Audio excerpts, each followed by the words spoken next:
ഇപ്പോൾ ശ്രീ മിനി കൃഷ്ണകുമാർ, ശശികുമാർ, അരവിന്ദാക്ഷൻ, ശ്രീ ദിവ്യ, ധന്യ KC, ശ്രീ രാജ, മറ്റു വേദിയിലുള്ള വിശിഷ്ട വ്യക്തികളെ, അധ്യാപകരെ, വിദ്യാർത്ഥിനികളെ, സുഹൃത്തുക്കളെ,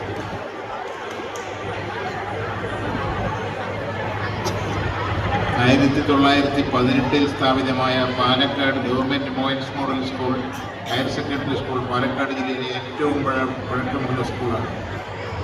കേരളത്തിൽ ഏറ്റവും കൂടുതൽ പെൺകുട്ടികൾ പഠിക്കുന്ന സ്കൂളാണ്. ഏകദേശം 4000-ന് അടുത്തുള്ള വിദ്യാലയത്തിൽ പഠിച്ചു വരുന്നുണ്ട്. സ്കൂളിൻ്റെ ഇന്നത്തെ വാർഷികാഘോഷത്തിൽ പങ്കെടുക്കുവാൻ കഴിഞ്ഞതിൽ എനിക്ക് വളരെയേറെ സന്തോഷമുണ്ട്. ഈ ആഘോഷവും അതിൻ്റെ ഭാഗമായുള്ള കലാപ്രകടനങ്ങളും നമ്മുടെ സംസ്കാരത്തിൻ്റെ പ്രതീകമാണ്. ഗവൺമെൻറ് മോഡൽ ഹയർ സെക്കൻഡറി സ്കൂളിൻ്റെ ഈ ആഘോഷവർഷങ്ങളുടെ സമർപ്പണത്തിനും കടുത്താനത്തിനും പഠനത്തിനും നേട്ടങ്ങൾക്കും ഒരു ആദരവ് കൂടിയാണ്. ഈ സ്ഥാപനത്തെ ഇന്നത്തെ അവസ്ഥയിലേക്ക് നയിച്ചതിൻ്റെ തുടർച്ചയായ പ്രതിബദ്ധതയ്ക്ക് PTA മുതൽ അധ്യാപകരെയുള്ള സ്കൂളിൻ്റെ നേതൃത്വത്തെ ഞാൻ അഭിനന്ദിക്കുന്നു. യുവ മനസ്സുകളെ വളർത്തിയെടുക്കുന്നതിന് നിങ്ങളുടെ നിരന്തരമായ ശ്രമങ്ങൾ എക്കാലത്തും ഓടിക്കുന്നു. എനിക്ക് കുട്ടികളോട് അഭ്യർത്ഥിക്കാനുള്ളത്, നിങ്ങളുടെ പേരിൽ നിങ്ങളുടെ രക്ഷിതാക്കന്മാരെ അറിയണം, നിങ്ങളുടെ ടീച്ചർമാരെ അറിയണം. കുട്ടികളെന്താണ് സയൻറ്റിസ്റ്റ് ആവും, അതിന് താഴെയുള്ള കുട്ടികൾ IAS ആവും, അതിന് താഴെയുള്ള കുട്ടികൾ രാഷ്ട്രീയക്കാരാവും. രാഷ്ട്രീയക്കാർ വരെയൊക്കെ വരിക്കും, പക്ഷെ അധികാരം പോയാൽ പിന്നെ ആർക്കും വേണ്ടാവില്ല. IASകാരുടെ അധികാരം പോയാൽ ആർക്കും വേണ്ട. സയൻറ്റിസ്റ്റുകൾ കാലാകാലവും തലമുറകളായിട്ട് നിൽക്കും. അപ്പോൾ ഓരോ കുട്ടിയും സയൻറ്റിസ്റ്റ് ആകാനായിരിക്കണം താല്പര്യപ്പെടുന്നത്. 145 കോടി ജനതയുണ്ട്. 145 കോടി 56 ലക്ഷം, ലോകത്തിലെ 1ാമത്തെ ജനസംഖ്യയുള്ള രാജ്യമാണ്. പക്ഷേ എത്ര നോബൽ സമ്മാനം നമുക്ക് കിട്ടിയിട്ടുണ്ട്? ആരും കിട്ടുന്നില്ല കുട്ടികൾ. അതിൽ സയൻസിൽ എത്ര എണ്ണം കിട്ടിയിട്ടുണ്ട്? ഒരെണ്ണം.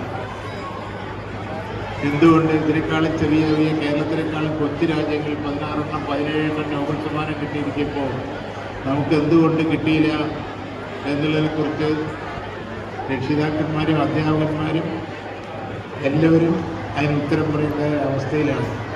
എന്തുകൊണ്ട് എന്നുള്ളൊരു ചോദ്യം ചോദിക്കാൻ കുട്ടികളുടെ മനസ്സിൽ വളർത്തിയെടുക്കണ്ടേ?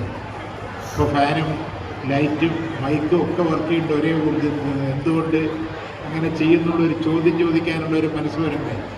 ചോദ്യം ചോദിച്ചാൽ രക്ഷിതാക്കളും അധ്യാപകന്മാരും നീണ്ടാതിരിക്കുക എന്ന് പറയുന്ന ഒരു സ്വഭാവത്തിൽ മാറണം. ഞാൻ നോക്കുന്നില്ല, എനിക്ക് അത്യാവശ്യം ഒരു അസൗകര്യം ഉള്ളതുകൊണ്ടാണ് ഞാൻ നോക്കുന്നില്ല. ഞാൻ ഈ അവസരത്തിൽ എനിക്ക് ഓർമ്മിക്കാനുള്ള ഇന്ത്യയുടെ മുൻ രാഷ്ട്രപതി അബ്ദുൽ കലാം അവരുടെ വാക്കുകളാണ്. ഒരു വലിയ ലക്ഷ്യമുണ്ടായിരിക്കുക, അറിവ് സമ്പാദിക്കുക, കഠിനാധ്വാനം ചെയ്യുക, ഇച്ഛാശക്തിയോടെ പ്രവർത്തിക്കുക. ഈ 4 പ്രാവർത്തികമാക്കിയാൽ നിങ്ങൾക്ക് എന്ത് വേണമെങ്കിലും നേടിയെടുക്കാൻ കഴിയും. നൈപുണ്യമുള്ള വൈദഗ്ധ്യമുള്ളവരെ മനുഷ്യരെ സൃഷ്ടിക്കുക എന്നാണ് വിദ്യാഭ്യാസത്തിൻ്റെ ലക്ഷ്യം. ദാരിദ്ര്യം എന്താണെന്ന് പഠിപ്പിക്കുന്നു. എന്നാൽ നിറഞ്ഞ പോക്കറ്റ് നിങ്ങളെ ഒരു ദശലക്ഷം വഴികളിൽ നശിപ്പിക്കുന്നു, ദൂർത്തന്മാരാക്കുന്നു. ഒരു കാര്യം കൂടി സൂചിപ്പിക്കാൻ ഞാൻ ആഗ്രഹിക്കുന്നു. മതനിരപേക്ഷ ഏറ്റവും മൂല്യവും പരസ്പര ബഹുമാനവും ഉള്ളിലുറയ്ക്കുന്നത് ഒരു മനുഷ്യൻ്റെ ശൈശവ കൗമാരകാലങ്ങളിലാണ്. ഇത് സാധ്യമാക്കുന്നത് എല്ലാ കുട്ടികളും ഒരുമിച്ചിരുന്ന് പഠിക്കുന്ന പൊതുവിദ്യാലയങ്ങളിൽ നിന്നാണ്. കുട്ടികൾ വളരുമ്പോൾ മാനവികതയുടെ പ്രകാശം നല്ലതുപോലെ ലഭിക്കണം.